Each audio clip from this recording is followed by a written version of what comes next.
Primeiro, se trata, se você não quer mais a própria vontade, mas quer amar a vontade divina, você começa por trabalhar todos os dias, mas todos os dias, não um dia sim, um dia não, nem uma vez por semana, nem quando se lembra.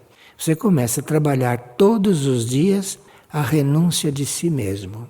Então, todas as vezes que você emerge, você procura renunciar àquilo. Então, você está sentindo alguma coisa, renuncia àquilo. Você passa o dia inteiro renunciando àquilo que você quer. Até que, no fim do dia, você renunciou a tanta coisa que queria, que no fim você já está preparado para renunciar a si mesmo. Aí você diz, bom, eu não quero mais eu. Eu quero aquilo que eu sou realmente. E se você passou um dia assim, se trabalhando, isso não quer dizer que você fique fechado numa célula fazendo só isso. Você está vivendo a sua vida, mas está ao mesmo tempo fazendo isso. Está fazendo isso na sua realidade, está fazendo isso na sua consciência.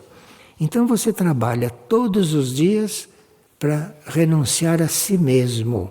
E renunciar a si mesmo não é complicado. Se você está ouvindo uma partilha, por exemplo, e o corpo, a mente está dizendo outra coisa, você renuncia ao que eles estão dizendo e ouça a partilha. Entende como é? Você renuncia ao que está acontecendo em você e ouça a partilha. E assim você faz com tudo.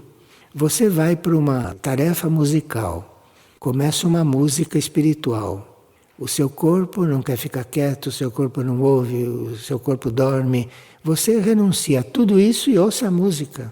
Renuncia. Se você renunciar, isso tudo para de agir.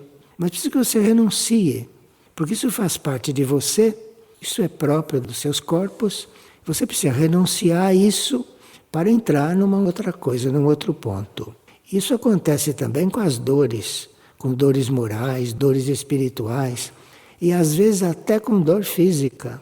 Porque a dor física começa a insistir, você diz, olha, eu não sou isso, eu renuncio a isso, e eu penso numa coisa elevada, eu penso em coisas do campo da cura. De repente aquilo vai silenciando, aquilo vai deixando de te atormentar, deixando de te acompanhar.